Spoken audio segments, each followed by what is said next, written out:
एक छोटे से शहर में शारदा देवी अपनी बहू नैना के साथ रहती थीं। शारदा देवी एक सख्त मिजाज लेकिन दिल से बहुत अच्छी महिला थी। वहीं नैना एक पढ़ी लिखी, सुलझी हुई और संस्कारी लड़की थी।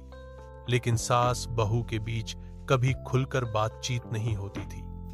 दोनों एक दूसरे की भावनाओं को समझने की कोशिश ही नहीं करती थी। शुरुआत में शारदा देवी को लगता था कि नैना सिर्फ दिखावा करती है, खाना बनाना, पूजा करना, सब कुछ बट दिल से नहीं।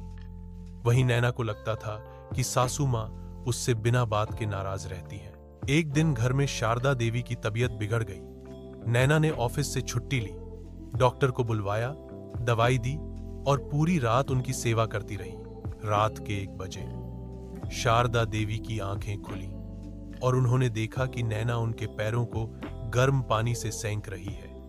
पहली बार उन्होंने महसूस किया कि ये लड़की सिर्फ बहू नहीं, बेटी जैसी है। अगले दिन शारदा देवी ने नैना से धीरे से कहा, तू तो मेरी बेटी निकली, मैं ही तुझे समझ नहीं पाई। नैना की आंखों में आंसू आ गए। उसने कहा, मां, मुझे भी माफ कर दो, मैं भी आपसे दिल से जुड़ने की कोशिश नहीं कर पाई। उस दिन से घर का माहौल बदल गया।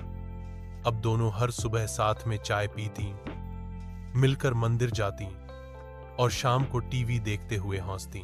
शारदा देवी ने पड़ोस की औरतों से कहा, बहू से रिश्ता प्यार का होता है, शक का नहीं। अगर हम उसे बेटी समझें तो वह हमें मां समझेगी। सीख, मोराल, रिश्ते खून से नहीं, समझ से बनते हैं। अगर सास बहू को बेटी माने और बहू सास को मां तो घर में कभी दरार नहीं आती।